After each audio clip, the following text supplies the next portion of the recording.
캄보디아에서 한국인 납치 및 실종 사건이 잇따르는 가운데 그룹 빅뱅 출신 승리의 과거 캄보디아 영상이 재확산하고 있습니다.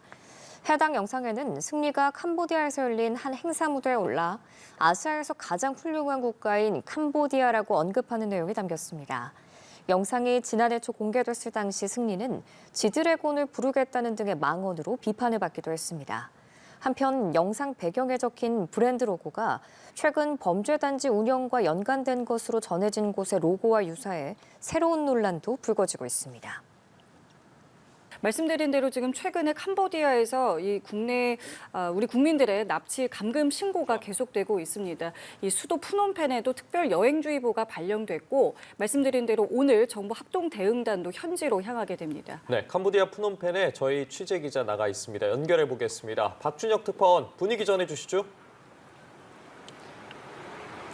네, 저는 지금 캄보디아 푸놈펜에 나와 있습니다. 이곳 캄보디아에는 10,000명이 넘는 우리 교민들이 살면서도 아름다운 자연 환경으로 배낭여행객 등 많은 관광객들이 몰렸던 관광 국가였습니다. 그러나 최근 중국계 범죄 조직들이 한국인들을 대상으로 일단 흉악범죄를 벌이면서 제가 도착한 어제 새벽부터 오늘 낮까지 거리에선 한국인 관광객들을 찾아보기 힘들었습니다.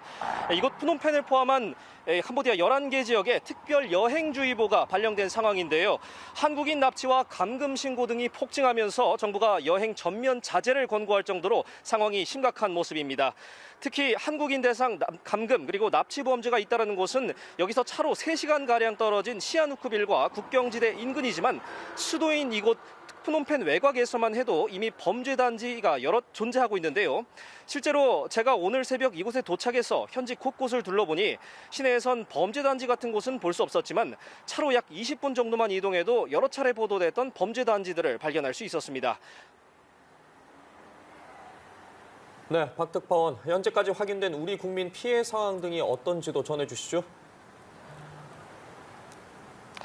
네, 경찰에 따르면 2024년부터 현재까지 캄보디아 관련 실종 또 감금 의심으로 접수된 사건은 현재까지 총 143건이라고 밝혀졌습니다.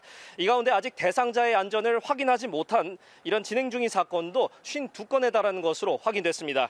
또 외교부에 따르면 캄보디아에 입국했다가 연락 두절 또는 감금됐다는 신고가 들어온 한국인 숫자는 올해 1월에서 8월까지 330건, 지난해에는 220건이었습니다. 이 중 올해 8월 기준으로 약 80여 명의 안전이 확인되지 않는 상태로 알려졌는데요. 현재 정부는 관련 자료들을 집계하면서 정확한 피해 상황을 집계 중에 있습니다. 이들은 주로 고수익 돈벌이를 미끼로 입국해서 납치가 되거나 소위 웬치로 불리는 범죄 단지에 감금돼 피싱과 스캠 범죄 등을 강요받는 피해자들이 대거 포함된 것으로 알려졌습니다. 자, 그럼 우리 정부 대응 상황은 또 어떻습니까? 네, 정부는 오늘 오후 김진아 외교부 2차관을 필두로 한 합동대응팀을 현지에 파견합니다. 대응팀은 현지 시간으로 밤 10시에 이곳 캄보디아에 도착할 예정인데요. 합동대응팀은 외교부와 경찰청, 국정원 그리고 법무부 등 관계부처로 구성됐습니다. 특히 경찰 수사 최고위직인 박성주 국가수사본부장도 함께 파견될 예정입니다. 대응팀은 현지에서 캄보디아 고위 당국과의 면담을 추진하는 것으로 확인됐습니다.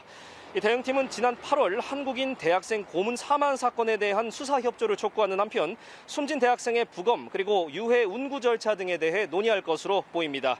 또 캄보디아 당국의 단속으로 구금된 한국인 송환 계획도 협의할 것으로 알려졌습니다. 지금까지 푸놈펜에서 연합뉴스TV 박준혁입니다.